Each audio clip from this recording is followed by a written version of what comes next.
kung ang iyong sahod ay hindi aabot ng 350,000 sa bawat taon, wala ka nang babayarang buwis kahit piso. So today, 250,000 yon. So malaking pagtalon talaga at inaasahan namin napakaraming taong makikinabang dito na sa totoo lang bawat araw, bawat sweldo ay nakikita nila yung reduction ng o deduction sa payslip ng kanilang buwis na ibinabayad. So nagdidesisyon ng Pangulo dito na effectively parang binibigyan ang ordinaryong mga manggagawa at pati ang middle class employees ng isang wage increase. Lumalaki ang kanilang net take-home pay pero hindi natin ito ipinapataw o inililipat ang burden sa mga employers. Kasi kadalasan, yun ang mangyayari. So alam ng Pangulo na ang pinagdadaanan din ng mga employers ngayon ay napakahirap considering itong ating oil crisis sa nakaraang 8 buwan.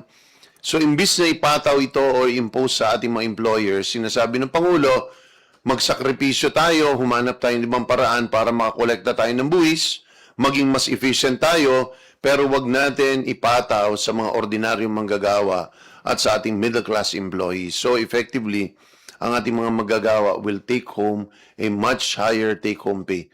Kung noon po ay ine-estimate po namin, sa totoo lang, akala namin is hanggang 330,000 lang ang pinakamalaking increase sa exempted sa income tax sa pagbabayad ng income tax. Dahil kapag sinubject mo to o kinumpute mo ang inflation ng 250,000 noong 2018 at kinumpara mo yan today, yan ay roughly around 328,000 lamang. Pero nagdidesisyon ng Pangulo na ipeg na natin sa 350,000 dahil maraming sa ating mga kababayan ay talagang nangangailangan ng tulong at ito yung isang pamamaraan is by making sure na ang bawat manggagawa mas lalaki ang iuuwi ng net take-home pay at the same time mas lalago ang negosyo at sa huli ay nagkakaroon tayo ng isang mas matibay, maunlad na ekonomiya para sa ating bayan ng Pilipinas. Maraming salamat po. Alright, bago po natin tanggapin ang inyong mga katanungan, just a friendly reminder, let's keep our questions brief and to the point para po marami tayong matakal kasi attend pa sila ng session mamaya. Unahin po natin si Vivian. Good afternoon, Kong Miro. Meron na po bang timeline yung committee po ninyo? Kailan po nakikita na may approve sa committee level itong mga panukalang tax relief measures and then sa plenary? So, tatlong bagay yung tax reform na mangyayari. So, yung una, yung tax reform pagdating sa salaried worker o yung compensation taxes, na ito na nga, yung tinataas to 350,000 yung fully exempted from paying. Effectivity nito is January 1. Tiyak ako, it cannot be earlier because masyadong mahirap para i-unwind. Today, ang computation ng BAR, pati ang ating budget, ay dependent doon sa tax collection as computed on an annual basis. Ibig sabihin, lahat ng ating budgetary expense today ay dependent sa collection na expected natin up to the end of the year. So kung ba yan ay babawasan natin dahil nagbawas tayo ng taxes sa source ng ating taxes, ay makaka-apekto ito. At para mas simple para sa ating mga manggagawa. Ganun naman ang ginagawa in the past is we make it effective January 1. So, kinakailangan namin, yan effectively ang deadline, kumbaga. It cannot be later than that. So, dahil ito ay isang tax measure, nagsisimula lahat ang pagtitake up ng tax measure sa House of Representatives or sa lower house. Kasi hindi pwedeng i-take up ng Senate hanggat di tayo tapos on third reading. Pwede sila mag-round ng briefings pero they cannot take it up on plenary dahil malinaw sa ligang batas na lahat dapat nag-emanate from the House of Representatives.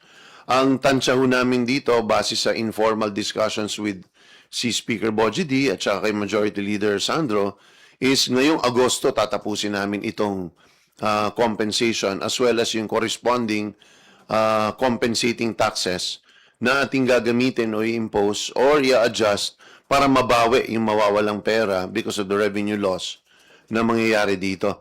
Pero yung isang aspeto na tingin namin kayang mas madaliin ay yung overall amnesty ng unpaid taxes. So yan, naniniwala tayo na hindi ito kailangan mag-antay ng January 1, is we'd like to pass it in the soonest time possible.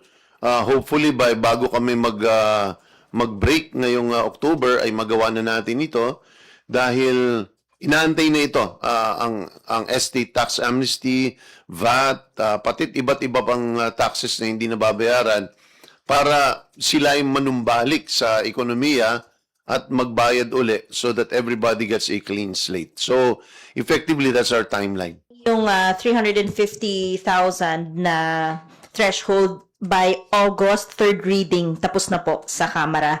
And ito pong mga amnesty tax, yung sa reduction ng VAT ay October, third reading ng House, tapos na. Yan ang ating timeline, yes. Okay. And then, sir, yung nabanggit ninyo yung revenue loss from these tax relief measures, saan po planong kuhanin? So sa tansya ng Department of Finance is around 50 billion ang mawawala doon sa pagtaas ng exemption to 350. At may pangalawang aspeto po dyan, yung pagtaas naman ng 13th month pay exemption. Kasi dalawang pag-compute ng taxable income mo kung ikaw ay salaried worker. Tinitingnan muna yung gross income mo. Kapag doon, ito total, ibabawas doon yung statutory deduction.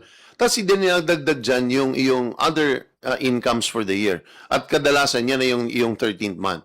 Pwedeng 13th month, 14th month, 15th month, service incentive, kung ano, anniversary bonus, iba-ibang tawag dyan. But any compensation that you receive outside of your regular paycheck, ang tawag dyan ay nakalump together yan as 13th month pay. Today po, yan ay exempted from paying taxes kung hindi kayo lalagpas ng 90,000. Pero ito po, i-adjust din po ito. From 90, gagawing 120,000 po ito. Kung total bonuses, wala po kayong babayarang buwis dyan. So kung ano man pong sosobra dyan, ina-add together yan at hinahanap kung nasa ang bracket kayo. If all of that, hindi ka pa rin kayo lalagpas ng 350, you are going to be exempt entirely. So sa usaping ito ay close to 50 billion ang mawawala. So ang recovery natin dito ay manggagaling sa health measures actually. Maganda na nandito si Deputy Speaker Janet na dating Secretary of Health, isa pinakamagaling nating advocates ng taxation na health related. Ang una ay pagdating sa vape. Vape is one of the biggest problems facing our country today in terms of the deleterious effect o yung pinsalang dinadala nito sa ating mga kababayan, lalong-lalo na sa kabataan. So this is a scourge, no? Isa itong pandemya na kinakailangan ma-address at ang ugat dito ay napakababa ng tax rate dito. It is currently at 6 pesos per ml na isa sa pinakamababa sa buong mundo. Kaya ang access sa kanya ay napakalaganap at napakadali. Napakamura niya. So dito tayo unang kukuha ng pangpuno para doon sa pag-increase ng tax exemption.